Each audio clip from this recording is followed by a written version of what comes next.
प्रश्न है, जीव के कल्याण का सहज साधन क्या?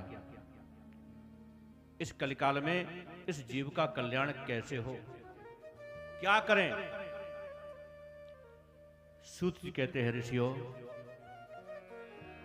इस कलयुग में भगवान को पाने के लिए बहुत कुछ करने की आवश्यकता नहीं है। तपस्या हो नहीं सकती, हाँ, जब तब हम कर नहीं सकते, तो बोले एक ही उपाय है इस कलयुग में भव सागर से पार जाने के लिए, जीवन से मुक्त होने के लिए। पहली बात तो मुक्ति की इच्छा होना बहुत जरूरी है। मुक्त होना कठिन नहीं है, लेकिन मुक्ति की इच्छा होना ये बहुत कठिन है। हम मुक्त होना ही नहीं चाहते, और जब तक मुक्ति की इच्छा हमारे मन में नहीं होगी, जब तक हम मुक्त होना नहीं चाहेंगे, तब तक मुक्त हो नहीं पाएंगे।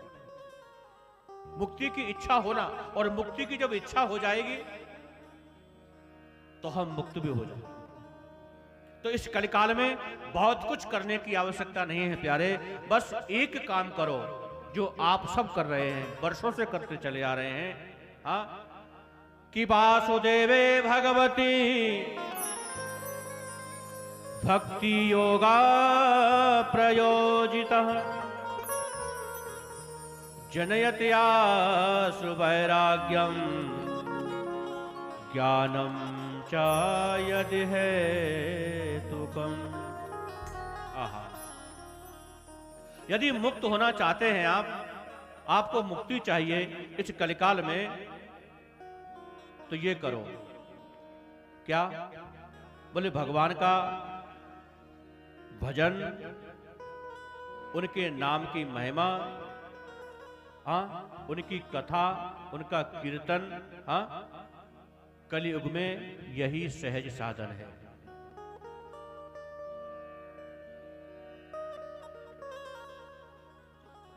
कि नाम संकीर्तनम यस्य, जिसको हम भागवत का अंतिम श्लोक कहते हैं, लास्ट में बोले, केवल भगवान के नाम की महिमा, केवल भगवान का दीदार, या तो उनके नाम की महिमा गानी है, या फिर उनके नाम की महिमा श्रवण करनी है, सुनना है। और ये हम कर लेंगे तो हम सहज में ही महाराज